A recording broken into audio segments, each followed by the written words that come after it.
Saudi अरब का एक गांव लैना, जहां पर हजरत सुलेमान अलैहिस्सलाम के लश्कर के लिए जिन्नात के खोदे हुए 300 कुएं भी मौजूद हैं। इनमें से बेशतर अगरचे नाकारा हो चुके हैं, मगर 20 कुओं से अब भी लोग मीठा पानी हासिल करते हैं।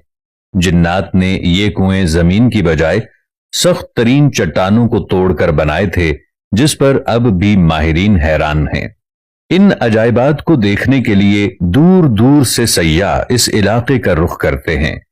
अल अरबिया की रिपोर्ट के मुताबिक सऊदी अरब का ये तारीखी गांव लैना ममलकत के शिमाली शहर रफा से 100 किलोमीटर के फासले पर वाक़ है।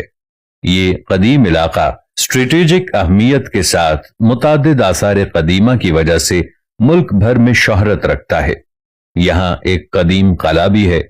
पुराने जमाने में बैतुल मक़दिस और यमन के माबैन पैदल सफर का मशहूर रास्ता इसी गांव से गुजरता था।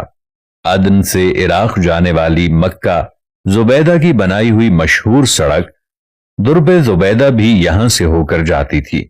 अब भी सैर तफरीह के शायकीन बड़ी तादाद में इस इलाके का रुख करते हैं। सऊदी मुहक्किक हमद अल जासिर का कहना है कि इस कदीम गांव में हजरत सुलेमान अलैहिस्सलाम का लश्कर भी उतरा था। सुलेमान अलैहिस्सलाम जब अपना लश्कर लेकर यमन जा रहे थे तो यहां ठहरे थे। इस बेआबो गया इलाके में लश्कर को पानी की जरूरत पड़ी तो हजरत सुलेमान अलैहिस्सलाम ने जिन्नात को हुक्म दिया कि वो हंगामी तौर पर कुएं खोदें, तो जिन्नात ने चट्टानों पर मुश्तमिल सख्त तरीन जमीन में 300 कुएं खोद दिए थे। ये इंतहाई गहरे कुएं अब भी असली हालत में मौजूद हैं, जिन्हें जमीन पर अब भी अपना वजूद रखने वाला मोजज़ा करार दिया जाता है। जिन्नात ने चट्टानों को काटने के लिए ड्रिल मशीन की तरह कोई आला इस्तेमाल किया था, जिसके निशानात अब भी कुओं के चारों अतराफ वाज़ेह तौर पर देखे जा सकते हैं। माहिरीन इस पर तहकीक कर रहे हैं कि जिन्नात ने आखिर किस तरह इन सख्त तरीन चट्टानों को 60 से 80 मीटर गहराई तक काट दिया था और उन्होंने कौन से इलाके की मदद से ऐसा काम किया था। अगरचे इन 300 में से इस वक्त सिर्फ 20 कुएं ही कारामद रह गए हैं, ताहम सारे कुओं के निशानात अब भी यहां मौजूद हैं। इन कुओं को देखने वाला हर शख्स हैरत ज़दा होकर रह जाता है। तारीखी रिवायात के मुताबिक जब हजरत सुलेमान अलैहिस्सलाम अपने लाव लश्कर समेत यमन जा रहे थे तो वो यहां दोपहर के खाने के लिए उतरे थे। लश्कर में जिन्नात की फौज भी शामिल थी। जब लोग प्यासे हुए तो हजरत सुलेमान अलैहिस्सलाम ने जिन्नात की फौज के कमांडर सब्तर की तरफ देखा तो वो हंस रहा था। हजरत सुलेमान अलैहिस्सलाम ने उससे हंसने की वजह पूछी तो उसने कहा कि आप लोग प्यास से तड़प रहे हैं, मगर मीठा पानी आपके कदमों के नीचे ही है। हजरत सुलेमान अलैहिस्सलाम ने सब्तर को पानी निकालने का हुक्म दिया तो थोड़ी देर में उसने अपनी फौज की मदद से 300 कुएं खोद दिए और सैयदना सुलेमान अलैहिस्सलाम का पूरा लश्कर सैराब हो गया।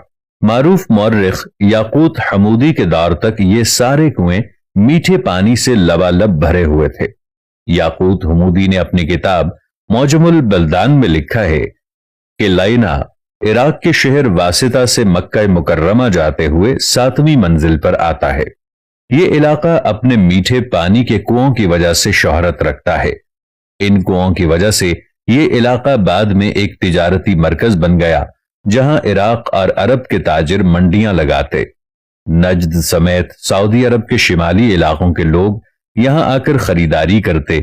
ताजिर अपना सामान तिजारत यहीं अगले सीजन तक महफूज किए पहाड़ों पर बने बड़े बड़े गोदामों में रखते, जिन्हें सयाबैत कहा जाता था। ये गोदाम अब भी वहां मौजूद हैं। अलावा अज़ीं ये इलाका मुख्तलिफ आसार कदीमा की वजह से भी शोहरत रखता है। सऊदी हुकूमत ने यहां एक शाही कला भी तामीर कराया। 1354 हिजरी में तामीर होने वाले इस किले को गारे, पत्थरों और लकड़ियों से बनाया गया है। वाज़ेह रहे कि हजरत सुलेमान अलैहिस्सलाम को हक़ ताला ने जिन्नात पर भी हुकूमत दी थी। जिन्नात ने उनके हुक्म से बैतुल मक़दिस की तामीर में हिस्सा लिया था। वो दूर दराज से पत्थर और समुंदर से मोती निकाल कर लाते। इनकी तामीर करदा इमारतें अब भी मौजूद हैं। اس کے علاوہ بھی حضرت سلیمان علیہ السلام جنات سے بہت کام لیتے تھے، جس کا ذکر قرآن کریم میں واضح طور پر کیا گیا ہے۔